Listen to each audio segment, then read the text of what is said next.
আসসালামু আলাইকুম এভরিওয়ান। আজকে আমি আপনাদের বাচ্চাদের প্রিয় একটা খাবার রেসিপি শেয়ার করতে চলে এলাম।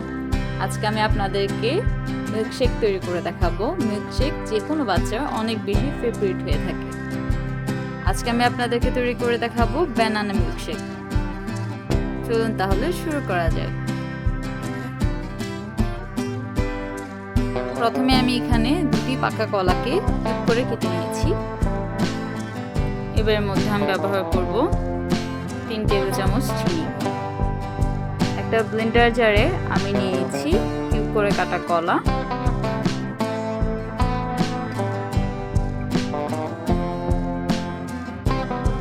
সঙ্গে ব্যবহার করছি চিনি। চিনিটা অবশ্যই কলার মিষ্টতার উপর ডিপেন্ড করবে। কলা যদি অনেক বেশি মিষ্টি হয়ে থাকে সেক্ষেত্রে চিনির পরিমাণ কম হবে।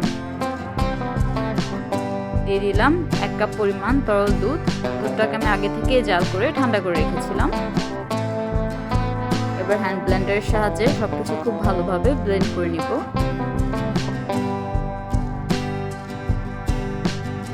দুটি কলাতে আপনারা চাইলে 2 কাপ পরিমাণ তরল দুধ ব্যবহার করতে পারেন। যেহেতু আমি মিল্কশেকটা কিছুটা ঠিক রাখতে চাচ্ছি, যার কারণে আমি দুটো কলাতে 1 কাপ পরিমাণ তরল দুধ ব্যবহার করেছি। সবকিছু খুব ভালোভাবে ব্লেন্ড করে নিচ্ছি। কলা এবং দুধে প্রচুর পরিমাণে মিনারেলস এবং ভিটামিনস থাকে। আপনার মিল্কশেকটা বাচ্চাদেরকে তৈরি করে অবশ্যই দিবেন। এটা ওদের হেলথের জন্য অনেক বেশি বেনিফিশিয়াল।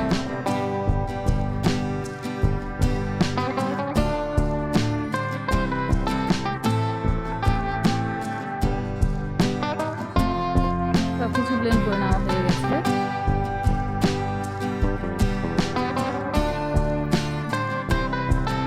বাস তৈরি হয়ে গেল খুবই মজার ব্যানানা মিল্কশেক।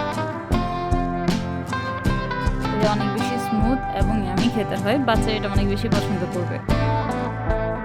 উপর থেকে কিছুটা বাদাম কুচি ছড়িয়ে দিচ্ছি। এটা একেবারেই অপশনাল। আমি গার্নিশিং এর জন্য জিনিসটা ব্যবহার করেছি। এটা বাসায় একবার হলেও তৈরি করে দেখবেন এবং কমেন্ট সেকশন অবশ্যই জানাবেন কেমন হয়েছে।